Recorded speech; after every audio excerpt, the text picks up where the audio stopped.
Here's why I'm confident that you have a really good shot at getting your ex back. Listen, I understand that people cheat. Sometimes you begged and you ran them off. Maybe you were anxious and you just asked for too much. Or maybe your ex is like super stubborn, or they're an avoidant, or there's all these reasons why you feel defeated because they broke up with you. And there's all this history that happened between you guys. And you're kind of wondering, like, is it even, is there really a chance? Now, there's a lot of reasons why I think it's really, really possible for you to get your ex back, and I'm going to lay those out for you. The first one is my personal story. I dated an avoidant that had BPD, best to my knowledge, and she had a sleep condition that she would use to like escape arguments with. And we dated for a year and a half. I ended up moving out, going no contact for a month, and I ended up getting her back.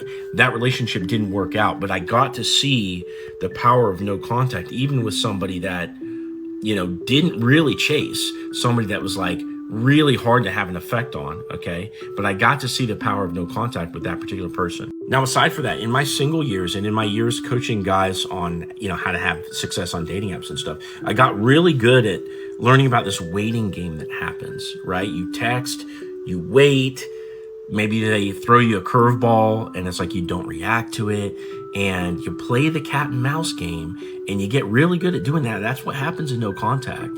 And I've just seen it work over and over and over again, not even just with people that have broken up, but just people that are feeling each other out in the dating world. And if you think about it, after you've broken up, you have to re-attract them just the same way that you did in a brand new, like when you guys first got together, right? The same way that people attract each other on Tinder, etc. Okay? That has a high degree of applicability to your exact situation, despite whatever stuff that you've been through. So having been through that, again, I see this cat and mouse game, and that is going to have applicability to your situation. I think for a second about your history. That person has a connection with you. All the times they said, I love you. All the times you said, I love you. The memories that you had, the good moments, right? The times you met their family, or maybe you did something with their kids, night out under the stars, a great date, times you had great sex. All these things matter, even if towards the end of the relationship, they said they didn't love you, that they never loved you, that they were done. Okay, that's an expression of how they felt in that moment of frustration, or in that moment of wanting to push you away based upon the other events that had happened. But my point is that those moments were real. And so if they were real, okay, that takes up slots in this little hard disk up here, does it not? And they're going to access those from time to time.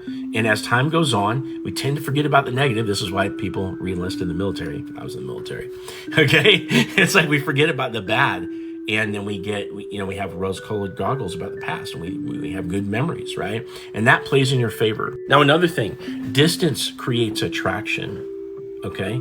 So, for example, hearkening it back to people that are dating. When you go on a date, you go home, you go your separate ways after a great date. You kind of you get the butterflies, you think about that person. But if they call you right away, you don't get that chance to think about them and process your emotions from the date and get the feelings.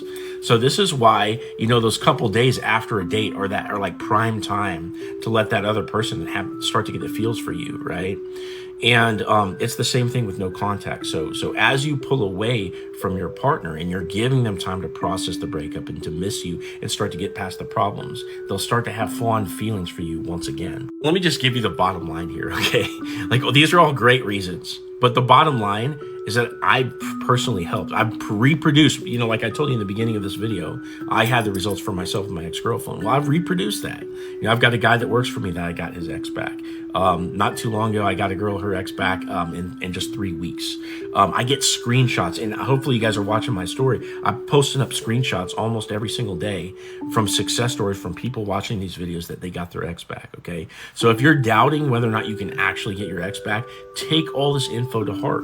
And I don't just want to convince you that it's possible and set you loose to do this on your own and potentially mess it up. So if you want some help with this, click into my profile, click this link down here. You can either set up a call with me and we'll talk out your situation, or you can get a copy of my brand new Get Your Ex Back Super Course, which has videos on every conceivable thing you could run into in order to get your ex back. And it'll help you every little step of the way. And you can process exactly what you need to do. You can get a copy of that in my store down there.